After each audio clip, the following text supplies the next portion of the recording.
안녕하십니까 성도 여러분, 최성수 목사의 말씀 묵상 시간입니다.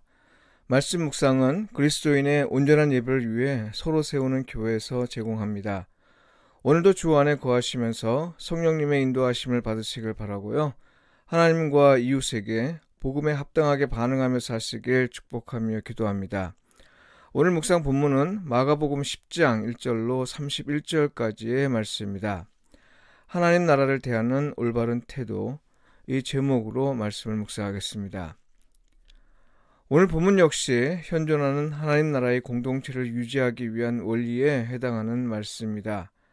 그러니까 이 땅에서 하나님 나라의 백성으로서 공동체를 유지하기 위해선 어떻게 살아야 하느냐, 이 질문에 대해 마가는 예수님의 말씀을 통해서 대답하고자 한 거죠.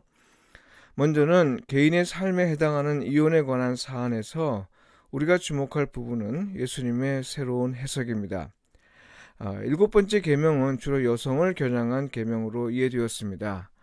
여자가 부정하다는 증거가 있으면 남자는 언제든지 이혼할 수 있다고 한 거죠. 이것이 남자에게는 적용되지 않았습니다. 당시 사람들은 귀책 사유가 여자에게 있는 경우만을 염두에 두고 해석했는데요. 그런데 예수님은 남자가 아내를 버리고 다른 여자에게 장가들거나 여자가 남편을 버리고 다른 남자에게 시집가는 것 역시 간음이라고 했습니다. 남자와 여자 모두를 겨냥한 의미로 해석하신 것인데요. 당시로선 전통적 해석에서 벗어난 아주 새로운 해석입니다. 이걸 공동체의 원리로 받아들인다면요, 하나님의 행하신 것을 사람이 부정하지 말라는 건데요. 하나님의 다스림과 돌봄을 받는 백성은 어떤 상황에서든지 현실을 인정하며 살라는 의미로 이해할 수 있습니다. 그렇다고 오해하면 안 되는데요. 부정한 현실을 무조건 수긍하라는 건 아닙니다. 하나님의 다스림과 돌봄을 받는 백성으로서 겪는 일이 만일 그것이 죄의 결과가 아니라면요, 하나님의 뜻이 온전히 나타나 평화가 임하기까지 인내하는 모습이 필요하다는 거죠. 서로 사랑하고 서로 돕고 서로 세워주는 가운데 하나님의 뜻이 이루어져 평화가 임할 때까지 인내하는 삶, 이것이 현존하는 하나님 나라의 공동체를 유지하는 원리다, 이 말입니다.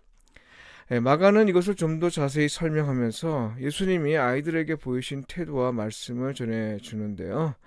다시 말해서 마가는 예수님의 말씀을 인용하면서 하나님 나라의 공동체가 이 땅에서 유지되기 위해선 주어진 현실을 하나님의 다스림과 돌봄으로 받아들이되 어린아이들이 선물을 대하듯 그렇게 대해야 한다고 말한 겁니다. 사실 이게 잘 안 되는데요.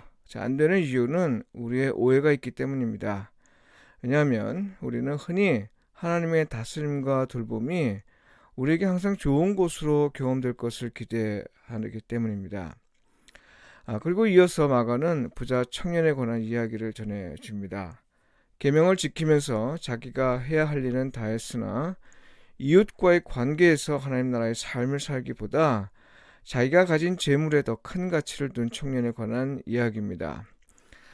공동체의 유익보다 또 공동체의 삶보다 자기 삶과 자기 재물에 더 큰 가치를 둔 청년이죠.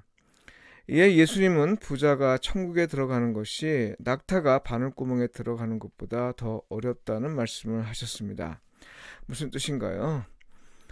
마가가 이 이야기를 통해서 말하고자 하는 건요, 장차 하나님 나라에서 영생을 누리며 살겠다는 사람이 현존하는 하나님 나라의 가치를 인정하지 않고 받아들이지 않고 또 그대로 살지 않는다면, 오히려 재물에 더 큰 의미와 가치를 두고 산다면 그 사람은 장차 임할 하나님 나라의 백성으로서 절대 합당하지 않다는 말입니다. 그렇다면 누가 하나님 나라 백성으로서 합당한 사람일까요? 대체 하나님 나라 공동체를 유지하기 위해선 어떤 삶을 살아야 할까요?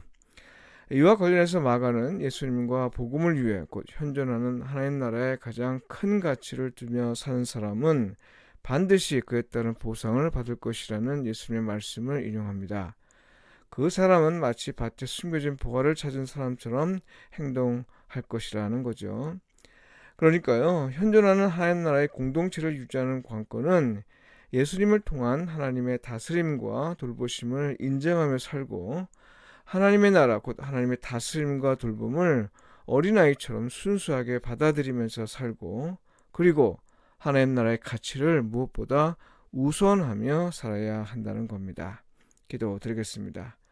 주님, 이곳에 능력과 권능으로 존재하는 하나님 나라의 현존을 믿습니다. 우리를 하나님 나라의 공동체로 먼저 불러주셨사오니 하나님 나라의 백성으로서 합당한 삶을 살도록 도우소서.